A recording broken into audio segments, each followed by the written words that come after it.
Hello, and so we're back again for standard deck techs, and this is the deck feature that I'll share to you guys today.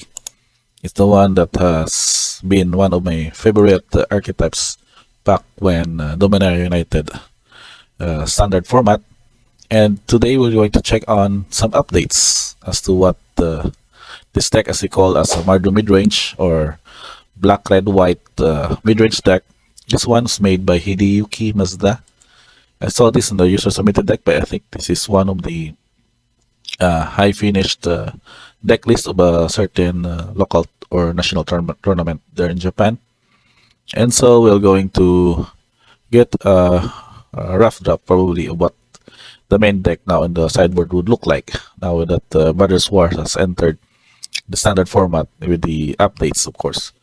So as you take a quick look, we have 16 creatures, 6 instants. We have Reckoner Buster again for the artifacts, the usual Fabled Wedding announcements, and Sorcery 2 with 26 lands. Still, the 26 lands would still be the right number of lands for this kind of mid-range decks, as also compared with the decks from Esper or Grixis Control, or we say they are the mid-range versions. We still cater with the 26 lands as to make sure that the land drops will not be really matter or will be made on time, and that's avoiding the problem of mana screw because of 3-color also, and we can work out well with our big spells in this deck. But anyhow, we go with the lineup. We start with the 2 cost mana cost here. We have Blood Tide Harvester. Just going to do some pimping on the card. Okay, so this is the usual for black red decks also, or black red base decks. This is the auto lineup of this build because of the efficiency of having only a threat on turn 2, but also having to creating a blood token and act as a pseudo removal with its ability. And those blood token will also help you filter out your draws if ever there are situations that would need it. Yeah, next up we have Graveyard Trespasser. So we're going to become a staple of this in this build because of the black red decks. As you've noticed, most of the mono black, let's say mono black, black red, Grixis kind of deck also has having Graveyard Trespasser to deal with the graveyard shenanigans, and much more bonus if you get to exile up to 1 creature card from your graveyard. So it will do a lose life drain, and at the same time, if you would able to flick this one to Graveyard Glutton, and then you would get to have a 4/4 creature and also attacking for the trigger that you can exile up to 2 target cards from graveyards. So it's also bonus in itself. It is also very difficult to deal with because of the ward ability. So in this build, it was auto added as a playset. Next up, we have the Serra Paragon. This is now one of the Dominaria United's mythic staple for this kind of deck, for the reason that you can have an advantage wherein you can play a land from your graveyard or cast a permanent spell with mana value 3 or less from your graveyard. If you do, those permanents would have this ability that if you put into graveyard from the battlefield, it will be exiled again and you will gain 2 life.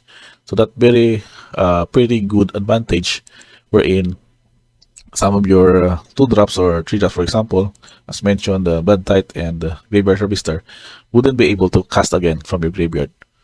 Up to at least, if only 1 trigger per turn, would be really a huge card advantage on this one. So Paragon will usually act as a late game plan, where initially you would drop this one and you would have enough mana to cast those creature spells from your graveyard or permanents with mana value 3 or less. So with permanents, you can also refer to these cards: Wedding Announcement and Fabled Dominion Breaker. Next, we also have 4 copies of Archangel Wrath.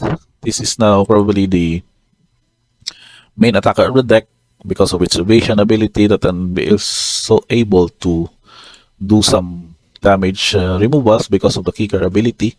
So whenever you were able to kick black or green or red, it will deal 2 damage for each time it's kicked. So given it this lifelink, it will also gain you 2 life. So at most, you will be able to deal twice of the 2 damage and then gain 4 life in this process. So 4 copies of this to make sure that you can just basically ramp it up by turn 5 or turn 6 and do the bonus damage. At the same time, have a threat in the flying with a 3/4 angel.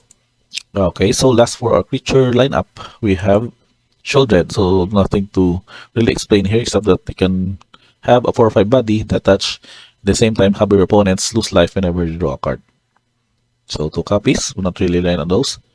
Then for our enchantments, while this is probably the most important setup on this deck because of the curve, you can generate card advantage with these two. Especially the Fable Luminary Breaker can get you this token to ramp you up with the treasure, and also filter out your card draws with the second ability, and at the same time produce multiple copies. For example, copies of Archangel of Wrath that can basically attack and gain your life in the process with the reflection of Kikijiki's ability.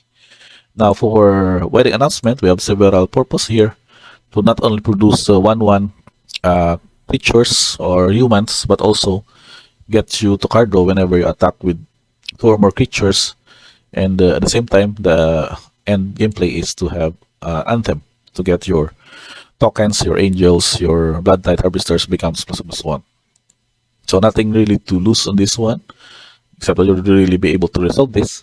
Now, and also combo with the announcement is what we have with the Right of Oblivion, wherein you may sacrifice a non-permanent. So basically, you sacrifice your human token to have its ability to exile target non-permanent. While it's just sorcery speed, the important part here is that the solid spot removal, wherein it can basically exile any non-land permanent. So exile effect could not really bypass the destroy effects. Those shield kind of effects from Capena would be bypassed by this exile. And the good thing is that you can also flash this back for added value. So basically you can use this card twice in the setup, provided you can just sacrifice its ability to sacrifice a non-permanent. So with wedding announcement, you can produce extra humans or tokens to go with it. Or also, you can also use treasure tokens from Fable the Merrybaker.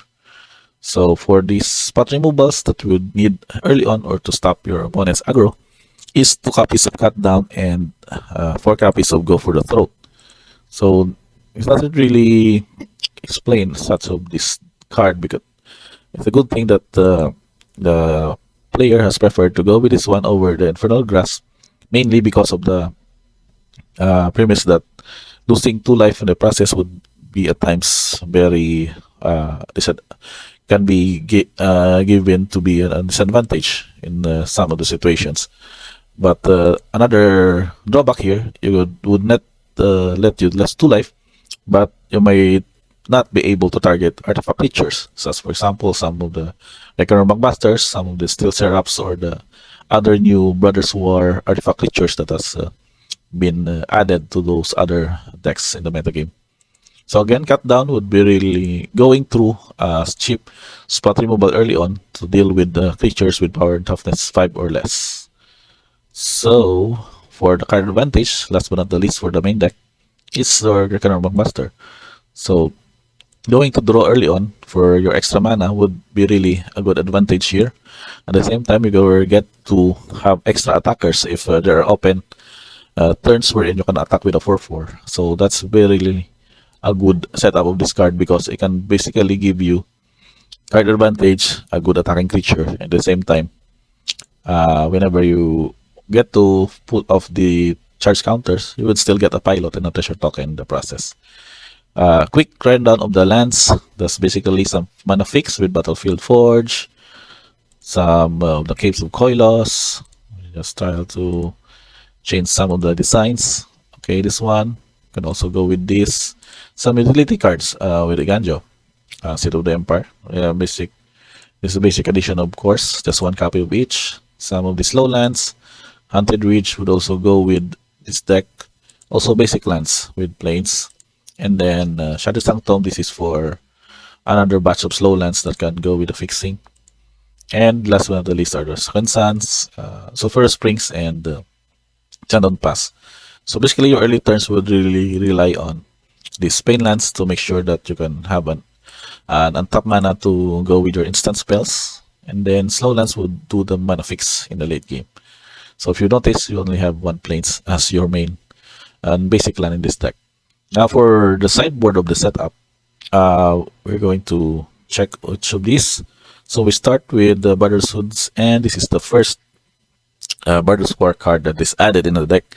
Fortunately, it's just on the sideboard, unlike those other previous that was mentioned. So, going through that build, we can say that this is for specifically geared as a sideboard card for aggro. For example, mono red, white humans, or soldiers. And at the same time, you can also use this one to destroy all artifacts with mana value 3 or less. So the bonus here is that it would really need you 2 red mana, which it's not really a disadvantage here. But having 3 copies to make sure that by turn 3, if your opponents would go wide with their creature curve, you can just basically Murder Suits and to kill off all their creatures. So 3 copies of those. We also added in the support is a 1 copy of Cut Down. The same with the main deck of 2 copies. So make sure that your first 2 turns are probably safe with the spot removal. You can also get off other Talias or any Delvers that can be sort of an annoyance in the turn. We also have Destroy Evil.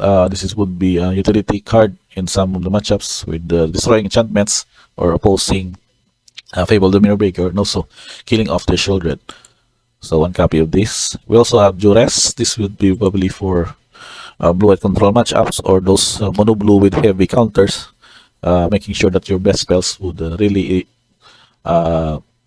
resolve later on with comboing with Duress or getting their best relevant and creature spells before they can establish those. And with the support of Duress, I think for mono blue we have this Licensers, 1 copy only, but it can be very relevant in exiling cards from the graveyard, and also have a creature to crew later on. And support of this card, we have some spot removals with Legions to Ashes. This is another bro card, which I think would be relevant, not yet appreciated, I think, in this metagame, because of its ability that can exile copies in all the tokens that player controls. For example, you get our opponents to get wide with their soldier tokens or their human tokens, then you can just basically exile one of them, and those tokens, the rest would be exiled as well. So 2 copies of this, and make sure that I've said is not only going with the creatures but also non-permanents, such any other non-permanents such Planeswalker that might be a threat. So you can also remove those. A good example is Omnisilis, and its copies can also be exiled by Legion of Ashes. And last but not the least, from support cards, probably with the variants in the main decks, would be Liana of the Veil and Reckoner Bankbuster for card draw, and also Liana can be sacrifice effects and also mess up their opponent's hand with the discards. So probably that's about it. Color distribution, that's very basic. It's very fixed well with the 15, 16, and 17. The black source is 20. Red mana source, mana producers, mana cards are 8, and white is 18. Average mana values processingly is going with 2.76 or just going with 3, given that you are still a mid-range deck, but most of the average mana is going with the 3 to 2 or 3 and 4. And these are tokens that are used. They have several kinds of tokens with the variants of the deck, but if you're going to play this one in the physical tournament, you would really need those tokens to represent those cards, including those copies that are created by Fable and other stuff in this deck. So I guess that's about it for this detailed deck tech for Mardu Midrange update in Brothers War Standard. Again, this is played by Hideko Milta. If you're ever to try this one in your local tournament or in MTGO or MTG Arena, please let me know of your progress of how the deck has feel or the gameplay of this deck in these platforms, or how what the advantages or probably some problems that we encountered in this one. So that's about it for this deck tech video. Until the next time, and thank you guys. Don't forget to like and subscribe for the channel for more MTG content. See you guys.